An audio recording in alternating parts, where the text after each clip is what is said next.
పదండి డాడీ. కూర్చో.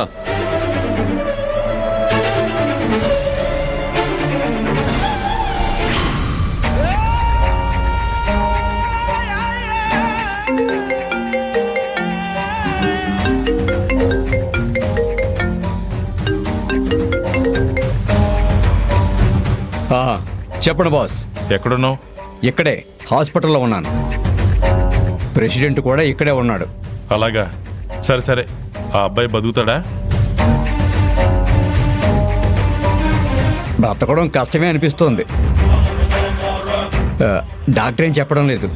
అరే ఏంటయ్యా నువ్వు అప్పటి నుంచి ఇలాగే చెప్తున్నావు? వాడు చావడా అయితే? ఏమైంది బాస్, ఎందుకు ఎలా అంటున్నారు? ఏంటయ్యా నువ్వు అర్థం చేసుకోకుండా మాట్లాడుతున్నావు? ఆ నీలవేణి మీద ఇప్పటివరకు కేసు వేయకుండా వెయిట్ చేస్తున్నారు. వాడు చస్తేనే అది మర్డర్ కేసు కింద మారుతుంది. మనకు కావాల్సింది అదే కదా. ఓహో, నువ్వు అలా అంటున్నావా? సరే వదిలే, ఇంకా వాడు ఎలాగూ చనిపోతాడుగా. వాడు చచ్చే వరకు ఇక్కడ వెయిట్ చేయలేం. నువ్వు ఒక పని చెయ్యి.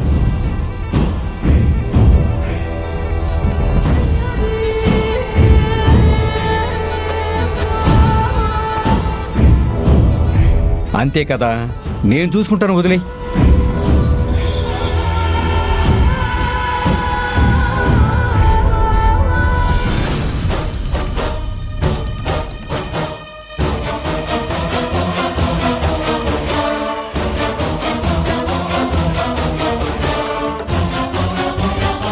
అమ్మా